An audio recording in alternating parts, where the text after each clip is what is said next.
पुरानी परंपराएं मृत्यु पर बाल कटवाना, पितृदान करना व संस्कार करने के बाद कहीं भी रुकने ना देना और कहा जाता है कि ऐसे में रुकते नहीं हैं। ऐसी परंपराएं मनुष्य जीवन पर कितना प्रभाव डालती है, जानते हैं। नमस्कार, मैं हूँ उपदेश रवंशी और इस समय मौजूद हैं हम दिल्ली के अंदर और हमारे बीच मौजूद हैं सदगुरु डॉक्टर IS बंसल जी, जो कि सहज योग संस्था के को फाउंडर भी हैं। आपको बता दें कि सहज योग संस्था जो है धार्मिक और सामाजिक कई कार्यों में जो है वो हमेशा तत्पर तैयार रहती है। और आपको बता दें कि आज भी हम कुछ विषयों पे हम बातचीत करेंगे उनसे कि आध्यात्मिक की बात की जाए तो सभी लोग धार्मिक हैं। और आप कभी ऐसे संस्कार में गए होंगे कि कभी-कभी किसी परिवार में किसी व्यक्ति का परिवार का कोई जाना होता है, उसमें उसके जाने के बाद परिवार के लोग जो है मुंडन कराते हैं, फिर उनको पितरों के नाम पर कुछ ना कुछ जो है किया जाता है ताकि उनको जो है शांति मिले, उनको मोक्ष मिले। और ये भी कहा जाता है कि जो लोग आते हैं उस संस्कार में वो रुकते नहीं हैं, वो किसी के यहाँ भी नहीं रुकते हैं, चाहे वो अंधेरा हो जाए, कहीं देर हो जाए, किसी के साथ कोई बात हो जाए।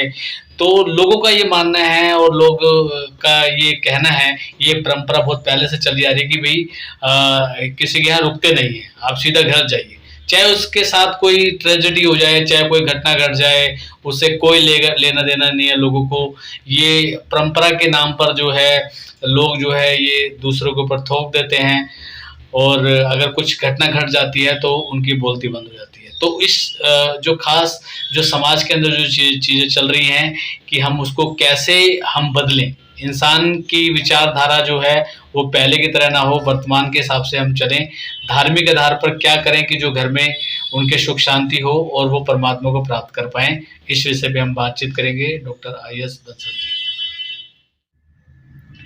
नमस्कार। आज आप सभी दर्शकों को जानकर खुशी होगी कि आज का जो सवाल है वो बड़ा पेचीदा है और अफसोसजनक है, क्योंकि संसार में अंधविश्वास बहुत ज़्यादा है और जो आजकल के धर्म गुरु हैं उन्होंने उस अंधविश्वास को बढ़ाया है, घटाया नहीं है। पहले जो गुरु लोग होते थे वो किसी भी चीज़ को लोगों के सामने उसको साफ तरीके से समझाते थे और बताते थे और उसको प्रूफ करते थे। आजकल समझाते कम हैं, बताते कम हैं, लेकिन आडंबर ज़्यादा बढ़ाते हैं। तो अभी जो सवाल आया है, क्योंकि हम आपके सामने गुरु के रूप में भी हैं, डॉक्टर के रूप में भी हैं, दोनों में हमें बताना पड़ेगा।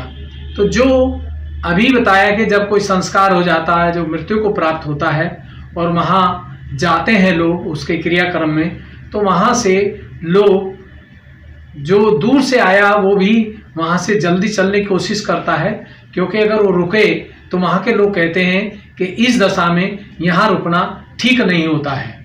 तो ये जो आडंबर है, जो अंधविश्वास है, इसको हम गुरु के रूप में है इसलिए दूर करेंगे, क्योंकि जो आदमी दूर से आया है उसको उस क्रियाक्रम में हाजिर हुआ, उपस्थित हुआ, तो अब वो क्यों नहीं रुक सकता? उसने ऐसा क्या अपराध कर दिया है? देखिए, जो आपने मालूम होगा नहीं होगा कि जब इंसान की मृत्यु होती है तो उसकी आत्मा उसकी चिता के आसपास 3.5 दिन तक वहाँ रहती है।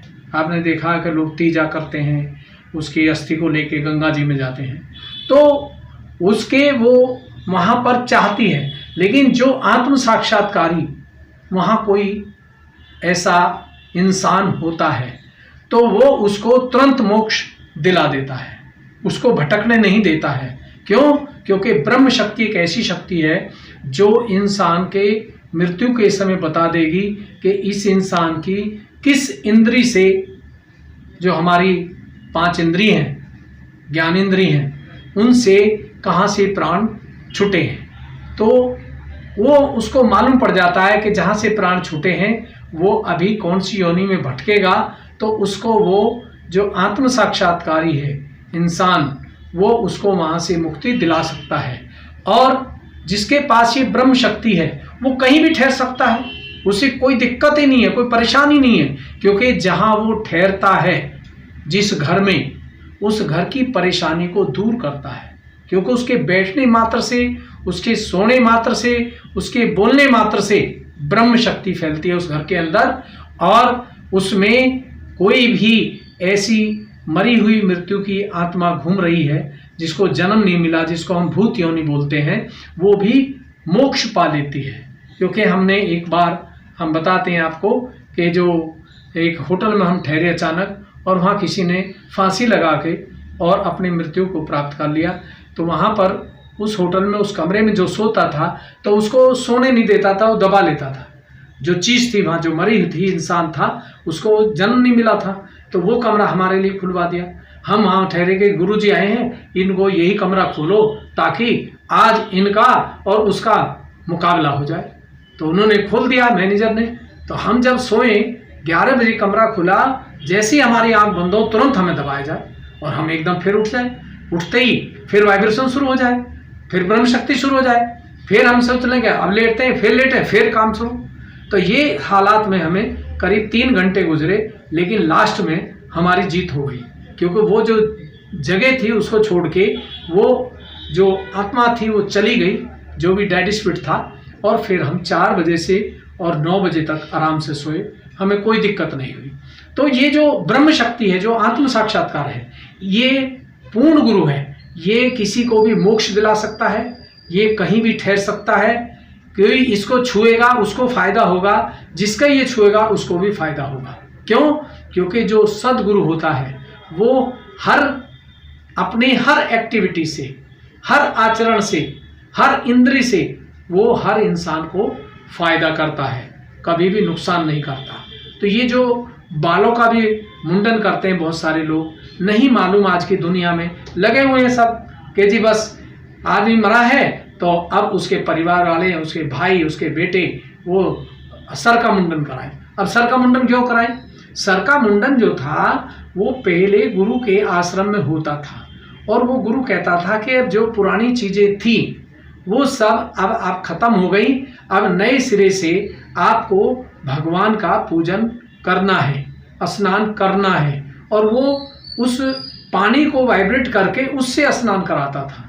बहुत सारी जगह गंगा जी नहीं है या कुएं का पानी भी नहीं है, तो वहाँ क्या करते हैं, वो एक लोटा में मंत्र पढ़ते हैं, गणेश मंत्र, और उससे उसमें ब्रह्म शक्ति डाल देते हैं और उससे नहला देते हैं।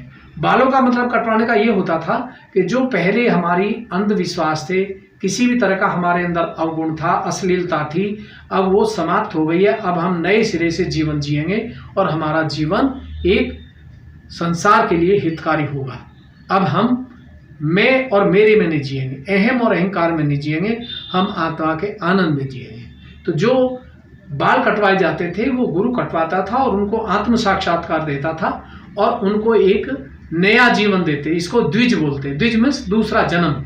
आत्म साक्षात्कार के बाद ही इंसान ब्राह्मण होता है, उससे पहले वो ब्राह्मण नहीं होता है। कोई ब्राह्मण में जन्म लेने से ब्राह्मण नहीं होता है। जो इंसान ब्रह्म के अनुकूल चलता है, ब्रह्म शक्ति को महसूस करता है, वही ब्राह्मण है। चाहे वो मुस्लिम समाज में पैदा हुआ हो, चाहे वो सिख में हुआ हो, चाहे वो किसी भी संप्रदाय में हुआ दुनिया के, लेकिन वो असली प्योर गुरु है, साधारण कपड़ों में और गृहस्थी में। तो ये जो बालों का कपड़े का चलन था, ये इसलिए था कि गुरु उनको बाल पुराने कटा करके तब आत्म साक्षात्कार देता था और अपने ही वहाँ पे 5 दिन 7 दिन रखता था और उनको आचरण रोजाना ध्यान करा के बताता था कि मेरे जाने के बाद आप कैसे इस ध्यान में मगन रहेंगे और कैसे इसका आनंद प्राप्त करेंगे। तो जो अंधविश्वास है, अब ये नहीं होना चाहिए। सहयोगी है वो कोई बाल नहीं कटवाता है। वो पुराने माँ बाप कोई होते हैं तो वो जा जोर देते हैं तो वो कटवा लेता है, लेकिन उसको ज़रूरत नहीं है, क्योंकि इन बालों से भी एक एक रोम से ब्रह्म शक्ति निकलती है। आपने देखा जो महात्मा बुद्ध थे, जब उनको आत्म साक्षात्कार हो गया था तो आपने देखा इस सर के ऊपर एक ऐसा और यहाँ एक गुमदा सा बना रहता है, वो उस आनंद में रहते थे। और महात्मा बुद्ध को एक जब थक गए थे, भगवान खोजते खोजते वो अचानक लेट गए, थक गए थे कि परमात्मा अब मेरे बस की नहीं, मैं थक चुका हूँ। तब अचानक उसको उसकी कुंडलनी ने आशीर्वादित किया था और उसको गुरु पद दिया था। महात्मा बुद्ध जो थे वो साधारण थे, बहुत उच्च कोटि के गुरु थे। तो आज उन्होंने आगे नहीं दे पाए, वो अलग बात है, क्योंकि उस समय ऐसी समय था कि एक को ही दिया जाता था, ज़्यादा लोगों को नहीं दिया जाता था। लेकिन इस बार जब अब ये कलयुग से सतयुग शुरू हुआ है तो परम पूज्य श्री माता जी निर्मला देवी का आगमन कलयुग में हुआ और उन्होंने कलयुग की शक्तियों को नष्ट किया है और सतयुग की शक्तियों को बढ़ाया है। तो अब ये सब रूढ़िवाद होने की जरूरत नहीं है, आप केवल आत्म साक्षात्कार प्राप्त हैं। तो अगर जो मृत्यु हो गई है और उसको ये चिता में आप अगला लकड़ी लगा रहे हैं गणेश मंत्र लेके, तो वो वैसे ही मुक्ति पा जाएगा, उसको मोक्ष मिल जाएगा। अगर ये आत्म साक्षात्कार नहीं है और ऐसी कोई मुंह लकड़ी लगा रहा है और उसमें कोई मंत्र ले रहा है तो तब उसको मुक्ति नहीं मिलती, वो 84 लाख में भटकता है। और ये अंगूठा बता देगा आपका कि अब वो भटका या नहीं भटका, ये इस अंगूठे में आ जाता है सारा खेल। उंगली बता देती है, लेफ्ट साइड की बताती है और राइट साइड की बताती है, और सहस्त्रार्थ आपको तुरंत बता देता है कि मोक्ष मिला या नहीं मिला। नहीं मिला तो आप सहयोग शुरू कीजिए सब घर के, और रोजाना कभी गणेश जी के 108 नाम लीजिए, कभी शिव जी के लीजिए। तो आप देखिए जब हाथों पे उसके नाम से गर्मी आए और फिर हाथों पे ठंडा आने लगे तो समझिए मोक्ष प्राप्त हो चुका वो। तो वो इंसान अपनी मुक्ति मोक्ष को प्राप्त कर चुका है। ये सहयोग सिद्ध करता है, साइंटिफिक और आध्यात्मिक ये प्रूफ है। और परिवार के लोग सिद्ध करते हैं, उसके जिसकी मृत्यु हुई है उसके परिवार के लोग सिद्ध करेंगे। किसी सहयोगी के घर जाने की जरूरत नहीं है आपको, आप इस शक्ति को खुद प्राप्त कीजिए और अपने घर रह करके 5-10 मिनट का ध्यान कीजिए और प्रार्थना कीजिए कि जिनको मृत्यु हुई है परमात्मा ही आदिशक्ति माँ उनको मोक्ष प्रदान करें, उनको अपने चरण कमलों में स्थान दे। इतने मात्र से ही, कहने मात्र से उनको मोक्ष मिल जाता है। तो मैं आज सभी दर्शकों को बताना चाहता हूँ कि अब किसी के भी चक्कर में ना फंसे और कोई गुरु असली नहीं है, केवल स्वयं गुरु बने और आत्म साक्षात्कार को प्राप्त करें और पूरे परिवार के साथ 10-5 मिनट ध्यान में बैठे इबादत करें, प्रार्थना।